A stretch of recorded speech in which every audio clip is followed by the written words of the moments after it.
정읍시 옹동면 환경연대가 정읍시청 광장에서 옹동면 환경지키기 결의대회를 겸한 차량 행진을 벌였습니다. 이번 행사엔 1톤 트럭 포터 등 차량 20여 대가 동원됐습니다. 남원의 한 양계장 증축 허가가 부적절했다는 의혹이 제기됐습니다. 양계장 인근 주민들은 증축 허가로 인한 악취 피해를 우려하고 있습니다. 경찰이 예비 후보자 신분으로 유권자에게 금품을 기부한 혐의로 남원시 의원 A씨를 검찰에 넘겼습니다.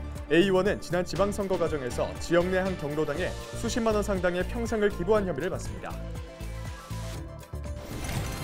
흉기로 개를 학대한 혐의로 60대 A씨가 경찰 조사를 받고 있습니다. A씨는 정읍의 한 식당 앞에서 개를 흉기로 다치게 해 죽게 한 혐의를 받고 있습니다.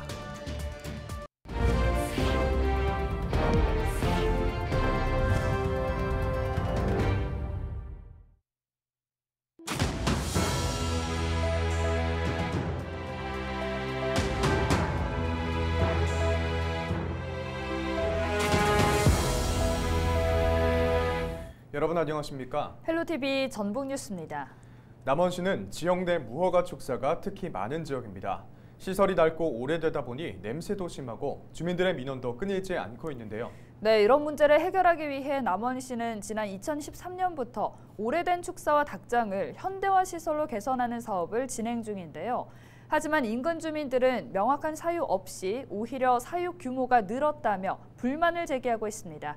김남호 기자가 보도합니다. 남원시 삼해면 노봉마을 인근 지역입니다.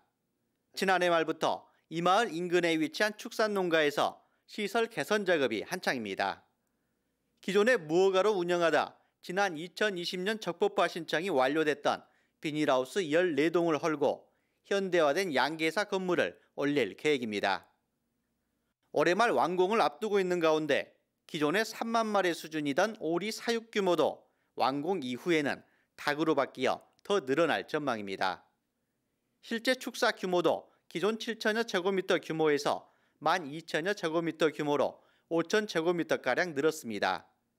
주민들은 남원시의 축사 건축 허가 과정에서 불법 증축 의혹을 제기하고 있습니다. 무리하게 지금 불법으로 증축한 부분이 있어서 마을 주민들이 이렇게 참다 못해 들고 일어난 부분입니다. 그러니까 이제 주민 대표로서 저는 간곡히 호소드리고 싶은 얘기는 16년 이주한 키우는 두수를 인정을 하겠습니다. 그 외에 불법으로 지금 증축된 부분은 법과 원칙에 따라서 정상으로 돌려줬으면 좋겠습니다. 남원시는 주민들의 의혹 제기에 대해 근거가 없다는 입장입니다. 불법 이행 강제금을 납부한 무허가 축사에 한해 시설 개선 작업을 지원하고 있는데 해당 양계장의 증축 허가와 사육 두수 모두 적법하다는 주장입니다. 창고하고 그다음에 소독실, 그다음에 퇴비사 이것들이 지금 증액이 됐거든요.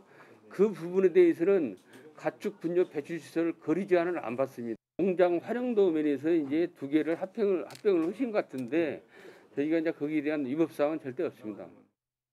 하지만 축사 인근 주민들은 양계장 규모가 커지면서 악취 피해도 더 심해질 것으로 보고 있습니다. 80여 가구가 이 양계장 반경 400m 안에 지금 들어와 있습니다. 직접적으로 환기할 때 냄새 발생, 또 미세먼지 발생, 전에 소규모로 오리 키웠을 때보다 상상 이상으로 지금 피해가 갈 걸로 예상되고 있습니다. 해당 축산농가 관계자는 다양한 악취 예방 시설을 설치하겠다며 허가받은 범위 내에서 시설 증축은 불가피하다는 입장입니다. 악취 부분은 내부 시설에 안개분무 설치하고 뒤에 또 환기 행 쪽에 거기에 이제 가림막 시설하고 타공망 시설하고 요즘 재래식 농장보다 악취 절감이라든가 최선을 다하고 있습니다. 남원시는 지난 10년간 무허가 축사 500여 곳을 시설 개선 작업과 함께 인가시설로 전환시킨 바 있습니다. 하지만 주변 주민들과의 마찰은 계속되고 있는 상황. 축사 건축 허가 과정에서 투명한 정보 공개와 함께 저감시설 의무화 대책 등 대안 마련이 필요해 보입니다. 헬로티비 뉴스 김나옵니다. 정읍시 옹동면 환경연대를 비롯한 시민사회단체와 지역 정당 등은 정읍시청 광장에서 옹동면 환경지키기 결의대회를 겸한 차량 행진을 벌였습니다.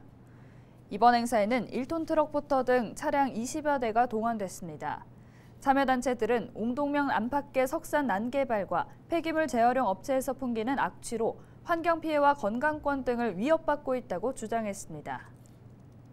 폐기물 재활용 업체의 악취는 옹동면에 거주하는 주민들뿐만 아니라 옹동초등학교 학생들의 학습권, 교육 환경권에 막대한 피해를 입히고 있습니다. 정읍시 차원의 근본적인 악취 방지 대책을 요구합니다.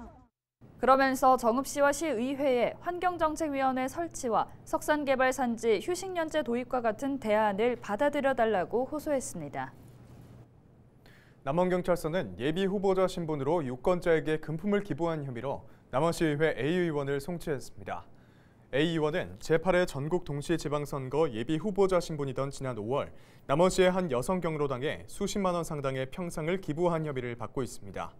공직선거법은 예비 후보자의 기부 행위를 제한하고 있습니다. A 의원은 직접 평상을 가져다 놓은 것이 아니라며 부인했으나 경찰은 주변인 진술 등을 토대로 혐의가 인정된다고 보고 송치했습니다. 흉기로 개를 학대한 혐의로 60대 A씨가 경찰 조사를 받고 있습니다. 정읍경찰서는 동물보호법 위반 혐의로 A씨를 입건해 조사하고 있다고 밝혔습니다. A씨는 지난 23일 정읍시 연지동의 한 식당 앞에서 개를 흉기로 다치게 해 죽게 한 혐의를 받고 있습니다. 경찰 조사 결과 A씨는 자신의 반려견을 문 것에 화가 나 이런 짓을 벌인 것으로 전해졌습니다. 경찰은 구체적인 범행 경위를 추궁하고 있습니다. 전북 지역 시민단체 관계자들이 서거석 전북교육감의 허위사실 유포 혐의에 대한 수사를 촉구했습니다. 공공성 강화 전북교육 네트워크 관계자들은 30일 오전 전북경찰청 앞에서 기자회견을 가졌습니다. 이들은 인권 문제와 학교 폭력 등에 가장 민감하게 대응해야 하는 교육감이 피해 교수가 있는데도 부인하기만 하는 부끄러운 모습을 보여주고 있다며 경찰의 수사를 촉구했습니다. 현재 서 교육감은 공직선거법 위반 혐의로 고발돼 경찰 조사를 받고 있습니다. 내년 공무원 봉급을 1.7% 올리기로 한 국무회의 결정에 전라북도 공무원 노동조합이 반발했습니다. 노조는 30일 전북도 의회에서 기자회견을 열어 7%대 물가 인상률을 고려하면 사실상 임금을 줄인 것이라고 주장했습니다. 또 신규 9급 공무원의 경우 기본급과 직급 보조비 등을 합쳐도 194만 원에 불과하지만 고위 관료는 1억 원이 넘는 연봉을 챙긴다며 하위직 공무원만 희생을 강요당하는 셈이라고 말했습니다. 노조는 이번 정기국회에 봉급 재심의와 하위직 공무원 처우 개선을 촉구하는 투쟁에 나설 계획입니다.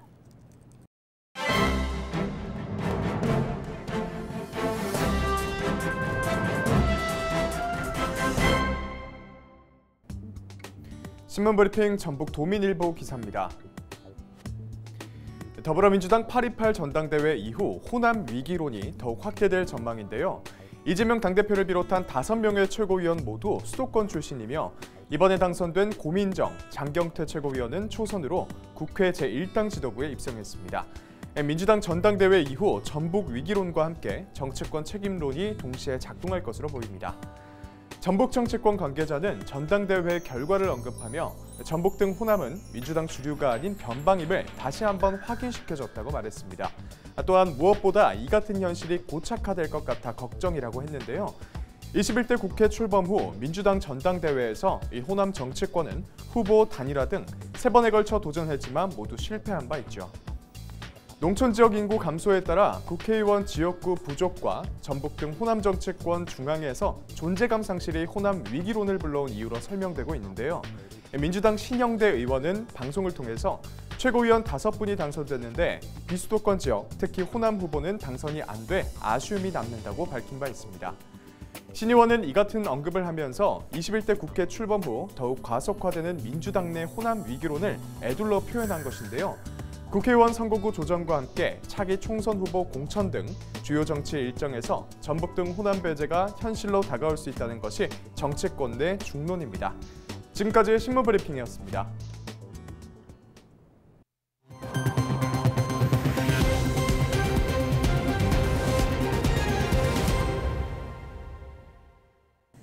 임실군이 과수가공 사업장을 운영해 임실적 농산품을 미국에 수출하고 있습니다.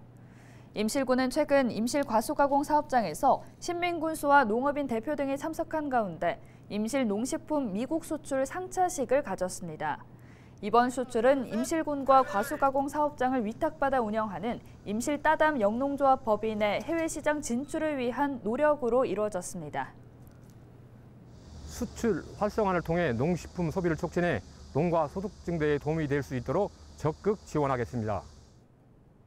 김제시가 미세먼지, 오존 농도와 같은 대기질 정보를 한눈에 확인할 수 있는 신호등을 설치했습니다. 김제시는 터미널과 전통시장 앞, 구산사거리와 검산소공원, 시민운동장 등 5곳에 설치한 미세먼지 신호등이 본격 가동에 들어갔다고 밝혔습니다. 미세먼지 신호등은 미세먼지 농도에 따라 좋음이면 파란색, 보통이면 초록색, 나쁨이면 노란색, 매우 나쁨이면 빨간색으로 표시됩니다. 실시간으로 제공되는 미세먼지 농도를 보고 개개인이 야외활동 자제 등 즉각적인 대응을 할 수 있어 시민들의 건강한 생활에 도움을 줄 것으로 기대합니다. 부안 로컬푸드 직매장 텃밭 할매가 추석을 맞아 다음 달 2일부터 9일까지 특별 판매전을 개최합니다. 부안군은 로컬푸드 직매장 판매관과 온라인 쇼핑몰 텃밭 할매를 통해 우수 농수축산물 70여 개 품목을 판매한다고 밝혔습니다. 특히 2만 원 이상 선물 세트를 사면 무료 택배 서비스와 온라인 쇼핑몰 할인 쿠폰을 지급하는 등 혜택을 제공할 예정입니다. 이상으로 뉴스를 마칩니다. 함께해 주신 여러분 고맙습니다.